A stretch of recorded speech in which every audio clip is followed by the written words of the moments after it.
Hey, it's David, Blackout Guitars and Kazoo Theory Shop. I'm here again in the shop with another episode of Guitars and Gardening, where we look at some guitars and we look at some gardening, we have a big old time and do some fun stuff. Today I thought we would look at this banjo that I've built over here and talk about some of the playability of the instruments that we create here. And then we'll head out into the yard and we have this gigantic rotten cactus project I've gotten going on. You got to check it out. Super sticky. We'll talk all about how little things were stuck in my fingers for a day. It was fantastic. So I'm gonna hop in here and we'll show you how it is.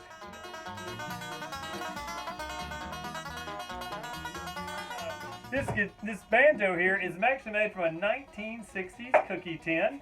And a lot of people go, man, you know, a lot of the things we make, I use oil cans and things like this to make license plates. You've seen us talk about that before. All kinds of mailboxes, all kinds of cool stuff. And people go, well, this is really nice. They look good hanging on the wall, but do they play? And yes, so they do play. This is a 4-string banjo.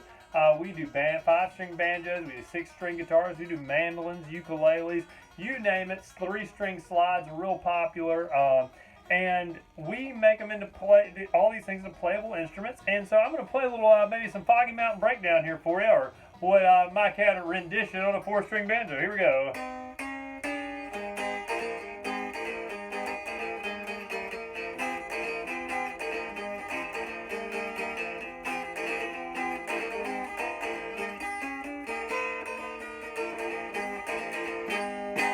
There you go, a little Foggy Mountain Breakdown on the banjo. And so yeah, all our instruments do play. And if you're interested, you got some custom pieces or whatever, we do that as well. You can send us all kinds of weird stuff, and we'll turn them into an instrument for the musician in your life, or for you. Maybe you're the musician in your life. Of course, if you've seen our kazoos before, we do that as well. So check out the little shop online. But for now, let's go check this crazy cactus project out.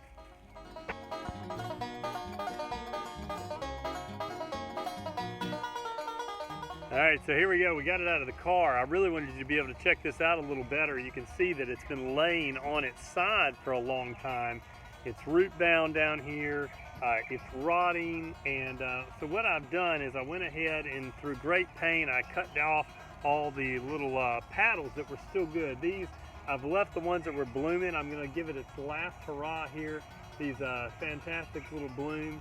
And what's cool about the prickly pear cactus is what this is that it also has a fruit that it puts off, and you can eat that. You can also eat the paddles.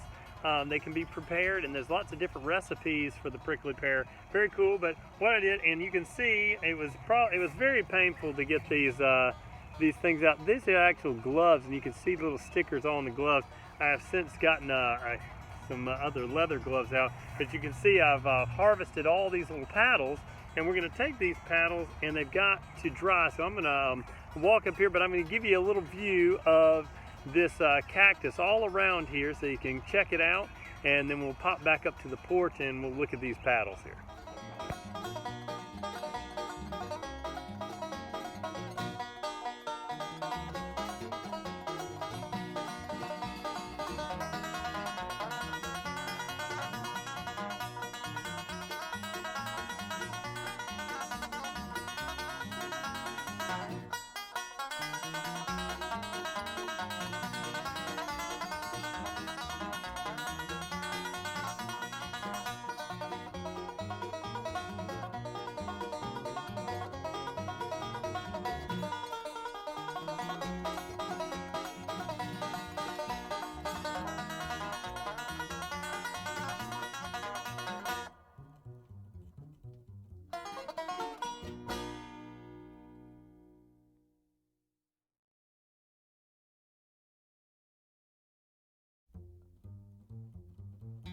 Hey, and we're back, and I'm going to slide on a different pair of gloves here other than these kind of rubberized gloves. They weren't doing anything, they're just full of prickers.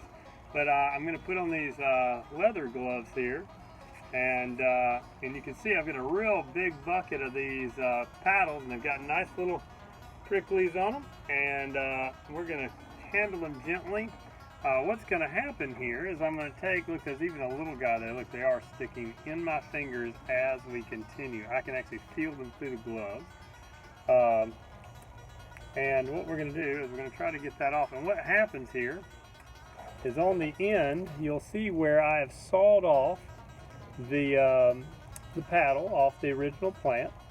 And what happens is we're going to have to let these sit for about 10 days, and they're going to dry out and they're going to form a membrane right here. And then we're going to stick them in our rooting hormone again, and we're going to put them in some sandy soil, and we're going to grow some new prickly pear cactuses. And like I said earlier, they put off a fruit that's referred to as tuna. And so you can have I've actually, while I was down in Mexico, I've actually had a tuna sandwich. And I wasn't a big tuna fan. They said, no, not the tuna the fish, this is tuna the plant. And so there you go. It's tuna is the fruit off the prickly pear cactus. So we're going to pull these out. It's going to take, look, I'm not even barely touching, and you can see that my gloves are full of stickers.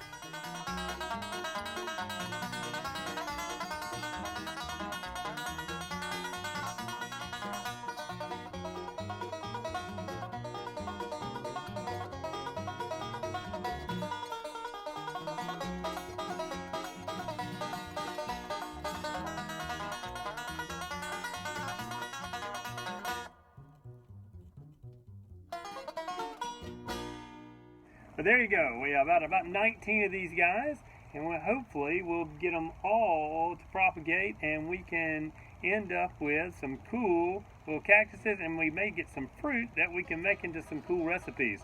So there we go. We're going to let these dry out, and we will see you back soon. Ooh.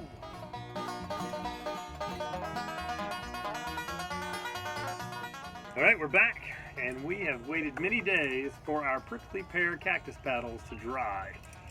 And now have formed a membrane on the end.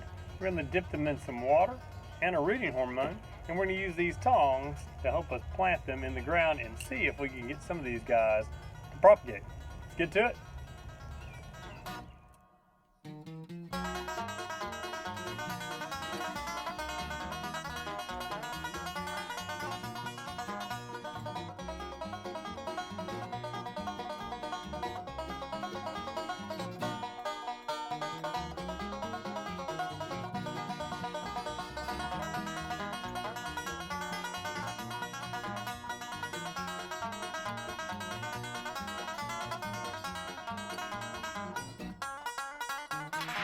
There you have it, folks.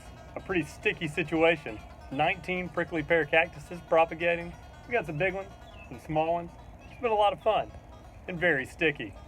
Well, we talked about some banjos. We've talked about some cactuses. This has been another episode of Guitars and Gardening. www.blackowlguitars.com.